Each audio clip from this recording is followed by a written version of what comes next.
बिस्मिल्लाहिर्रहमानिर्रहीम। अस्सलाम वालेकुम डियर स्टूडेंट्स। आज हम एक्सरसाइज 2A स्टार्ट करते हैं, जिसके फर्स्ट 2 क्वेश्चन कंप्लीट हो गए थे। नेक्स्ट क्वेश्चन 3 कंटिन्यू करते हैं। क्वेश्चन 3 में क्या पूछता है कि convert the following rational numbers into decimal fractions and identify the terminating and non terminating decimals. आपने रैशनल नंबर्स आपके पास गिवन है, उनको कन्वर्ट करना है और चेक करना है। कन्वर्ट करने के बाद आपने आइडेंटिफाई करना है जो आपके पास आंसर है, क्या वो टर्मिनेटिंग है या नॉन टर्मिनेटिंग डेसिमल है। अब क्वेश्चन 3 का फर्स्ट पार्ट है 7/5। अब 7/5 को हमने रैशनल नंबर है, इसको कन्वर्ट करना है डेसिमल फ्रैक्शन। अब बाई डिवीज़न मेथड यूज़ करेंगे। आपने क्या करना है 7 डिवाइडेड बाई 5, 7 को डिवाइड करना है 5 पे। 7 को डिवाइड करेंगे 5 पे तो फर्स्ट ऑफ ऑल 5 1 5। अब 7 में से 5 को सब्ट्रैक्ट किया तो आपके पास 2 आंसर आ गया। अब आपने क्या करना है डेसिमल पॉइंट लगाना है और 0, ऊपर भी डेसिमल पॉइंट नीचे भी। बाई डिवीज़न मेथड करना है जैसे आप पहले यूज़ करते हैं। अब 0 नीचे आ गया। अब देखिए 5 के टेबल में कहाँ पे 20 आ रहा है, 4 पे आ रहा है। 5 मल्टीप्लाई बाई 4, 5 मल्टीप्लाई बाई 4 20, 20 को 20 से सब्ट्रैक्ट किया तो आपके पास क्या है 0 आ रहा है। अब हमारे पास जो आंसर आया 1.4, ये देखेंगे डेसिमल पॉइंट के बाद अगर तो डिजिट कंटिन्यू हो तो हमारे पास नॉन टर्मिनेटिंग आता है। अगर डेसिमल पॉइंट के बाद जो डिजिट है, जैसे फॉर एग्जांपल .4 के बाद कंटिन्यू नहीं है तो ये टर्मिनेटिंग ख़त्म हो गया, ख़त्म होने वाला। अब हमारे पास जो आंसर है ये हमारे पास जस्ट आइडेंटिफाई करना था ये टर्मिनेटिंग है या नॉन टर्म। अब 1.4 जो है वो हमारे पास टर्मिनेटिंग डेसिमल है। सिमिलरली आपने पार्ट बी में आपके पास रैशनल नंबर गिवन है 6/9। अब आपने 6 को डिवाइड करना है 9 से। 6 को 9 से डिवाइड करेंगे तो आप 6 इज स्मॉलेस्ट नंबर। 6 आपका एक पास छोटा नंबर है 9 से। अब आपने क्या करना है डेसिमल पॉइंट लगाना है। डेसिमल पॉइंट लगाने के बाद उसके साथ जीरोस लगा देते हैं। अब 0 लगाइए क्या बन गया 60। 9 के कहाँ पे टेबल पे, यहाँ तो 60 आया या 60 से कम है। 9 6 54। अब 54 आ गया आपके पास, सब्ट्रैक्ट किया तो आपके पास क्या आ गया 6 आ गया। अब फिर आपने ऊपर से 0 को नीचे ले आए तो क्या बन गया 60 बन गया। फिर आप 9 6 54 हो गया, सब्ट्रैक्ट करेंगे तो आपके पास क्या रह जाएगा 6। फिर 0 को नीचे ले आए, आपके पास क्या आ जाएगा 60 बन जाएगा। अब फिर किस टेबल में आता है 50। इसी तरह आपका सेम प्रोसेस कंटिन्यू है, यानी कि 6 आ रहा है डेसिमल पॉइंट के बाद, ये क्या आ रहा है कंटिन्यू है, ठीक है, ख़त्म नहीं हो रहा। अब हमारे पास जो आंसर आया 6/9 इज इक्वल टू 0.66। ये डॉटेड है, सो ऑन की 3 डॉट सो ऑन की कंटिन्यू को शो करता है। अब जो आपके पास डॉटेज आ रहे हैं ये 6 कंटिन्यू आ रहा है इसमें इसका। अब यहाँ पे जो नंबर रिपीट हो रहा है उसके ऊपर बार लगा देते हैं तो वो पता चल जाता है कि वो कौन से नंबर जो आंसर में रिपीट हो रहे हैं। यानी कि 6 रिपीट हो रहा है तो 6 कंटिन्यू है, नॉन टर्मिनेटिंग, यानी कि ये ख़त्म नहीं हो रहा। डॉट्स के बाद अगर ख़त्म हो जाए तो टर्मिनेटिंग, अगर ना ख़त्म हो कंटिन्यू हो तो नॉन टर्मिनेटिंग। अब ये हमारे पास जो आंसर आया है वो क्या है नॉन टर्मिनेटिंग है। सिमिलरली पार्ट सी में भी आपने इसी तरह करना है 345/10। 345 को 10 पे डिवाइड करना है तो आपके पास आंसर 34.5 आ जाता है।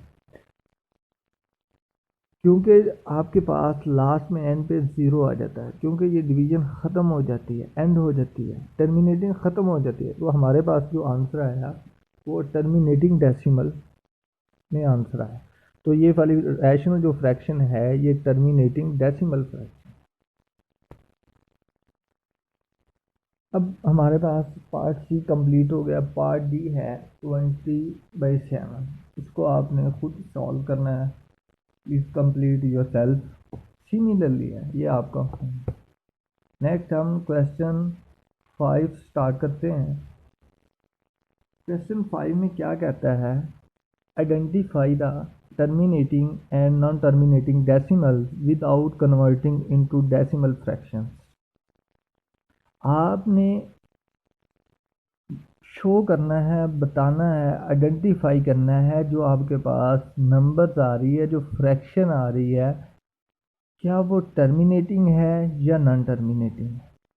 और इसके ऊपर एक कंडीशन है, वो कंडीशन क्या है, विदाउट कन्वर्टिंग। आपने कन्वर्ट नहीं करना, जस्ट ओनली रैशनल नंबर को देखना है, चेक करना है। और जैसे हमने पहले डिवीज़न से चेक कर लिया है कि ये टर्मिनेटिंग है या नॉन टर्मिनेटिंग, इसी तरह अब हमने डिवीज़न नहीं करके देखना, भाई डिवीज़न मेथड से नहीं देखना, जस्ट ओनली चेक करके बताना है विदाउट डिवीज़न कि ये टर्मिनेटिंग है या नॉन टर्मिनेटिंग। इसके लिए हमारे पास एक टेस्ट है, test for the terminating decimals. हमने कैसे चेक करना है कि ये वाली जो फ्रैक्शन है ये टर्मिनेटिंग है या नहीं है। A fraction in its lowest form whose denominator has prime factor, कहता है कि आपके पास जो रैशनल नंबर्स है उसका जो डिनोमिनेटर है उसमें जो आपने फैक्टर बनाने हैं, फैक्टर बनाने हैं, अगर तो उस फैक्टर में 2 और 5 आ जाए, या 2 आ जाए या 5 आ जाए, जस्ट ओनली 2 या 5, फैक्टर जितने भी आ रहे हैं वो 2 आ जाए या 5 आ जाए। इसी तरह अगर दोनों भी आ जाए, ओनली इज टर्मिनेटिंग, वो क्या कहलाएगा, टर्मिनेटिंग कहलाएगा। जिसके डिनोमिनेटर में जो फैक्टर हैं 2 या 5 आ जाएं, दोनों एट अ टाइम आ जाएं, या अकेला 2 आ जाए या 5 आ जाए, इसके अलावा कोई फैक्टर ना हो, तो क्या होता है, टर्मिनेटिंग है। अगर अदरवाइज नॉन टर्मिनेटिंग। आपने क्या करना है, अब काम जस्ट डिनोमिनेटर लेना है, उसकी फैक्टराइजेशन करनी है। फैक्टर बनाने के बाद आपने चेक करना है क्या उसके फैक्टर जो हैं वो क्या 2 या 5 हैं, या ओनली 2 है या 5 है। अदर देन 2 और 5 तो नहीं है। अगर तो ओनली 2 एंड 5 है तो आपके पास जो फ्रैक्शन होगी वो क्या उनसी होगी, टर्मिनेटिंग फ्रैक्शन होगी। अदरवाइज वो आपके पास नॉन टर्मिनेटिंग फ्रैक्शन बने, डेसिमल में चला जाए। पार्ट ए चेक करते हैं क्वेश्चन 5 का। पार्ट ए क्या है, 576/40। आपके पास 576/40 है, फ्रैक्शन है। अब हमने विदाउट डिवीजन, विदाउट कन्वर्टिंग, अब आपने जो फ्रैक्शन है इसका डिनोमिनेटर चेक करना है फर्स्टली। अब इसका डिनोमिनेटर क्या है, 40 है, ठीक है। अब हमने इसके फैक्टराइजेशन करनी है, चेक करना है इसके 40 के फैक्टर कौन से आ रहे हैं। 40 को सबसे स्मॉलेस्ट नंबर की तरफ से पहले डिवाइड करके देखते हैं। 1 के अलावा 40 है, 42 पे गया तो 20, 22 पे गया 10, 10 2 पे गया 2 के टेबल में, यानी कि 5, 5 पे गया तो 1। अब हमारे पास जो डिनोमिनेटर हैं वो चेक करें, आपके पास 2, 2, 2 और 5 आ रहा है। अब यहाँ पे 2 कितनी बार आ रहा है, कितनी रिपीट कर रहा है, 2 की पावर 3 3 दफ़ा आ रहा है, तो पावर 3 मल्टीप्लाई बाय 5। अब हमारे पास जो फैक्टराइजेशन आई, फैक्टराइजेशन में जस्ट ओनली 2 और 5 दोनों बोथ आ गए हमारे पास डिनोमिनेटर में 5।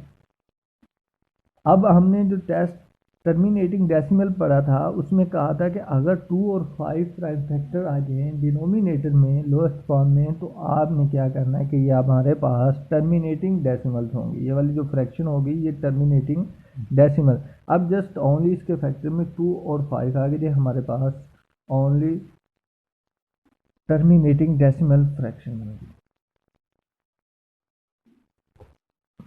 नेक्स्ट है क्वेश्चन 4 का पार्ट डी 888/18। अब आपने जस्ट ओनली डिनोमिनेटर को चेक करना है। डिनोमिनेटर में क्या है, 18 है। इसके फैक्टराइजेशन करें, फैक्टराइजेशन करेंगे तो 2 पे गया तो 9, फिर 2 पे नहीं जाता, कहाँ पे, 3 पे, फिर 3 पे गया, 3/3 9, फिर 3 पे 3/9। अब डिनोमिनेटर है आपके पास, डिनोमिनेटर फैक्टराइजेशन की तो आपके पास क्या जाता है, 2 3 3, 1 टाइम 2 है और 3 2 टाइम्स है। अब फैक्टराइजेशन की इसमें देखें, हमारे पास जो टेस्ट था टर्मिनेटिंग टेस्ट, उसमें कहा था कि हमारे पास जो प्राइम फैक्टर है 2 और 5 है, या 2 ओनली है या 5 है। इसमें 3 भी आ रहा है, इसमें अदर फैक्टर भी आ रहा है, तो लिहाजा प्राइम फैक्टर जो 18 है उसके 2 और 3 आ रहे हैं, तो जो फ्रैक्शन है वो हमारे पास नॉन टर्मिनेटिंग फ्रैक्शन है, हमारे पास नॉन टर्मिनेटिंग डेसिमल में आंसर आता है। तो हमने विदाउट कन्वर्टिंग चेक करना है कि हमारे पास जो आंसर है वो टर्मिनेटिंग है या नॉन टर्मिनेटिंग। उसको हम यूज़ करेंगे test for the terminating decimal. अब पार्ट सी है 51/12। अब 12 है, 12 को आपने चेक कर लेना है, 12 की फैक्टराइजेशन करनी है। 12 की फैक्टराइजेशन करेंगे तो आपके पास जो फैक्टर आएंगे, फैक्टर्स आपके पास आएंगे वो कौन से आ जाएंगे, 2 2 और 3 आ जाएंगे। तो हमारे पास ये भी जो फ्रैक्शन होगी ये नॉन टर्मिनेटिंग डेसिमल्स आएगी। नेक्स्ट पार्ट डी है 345/98।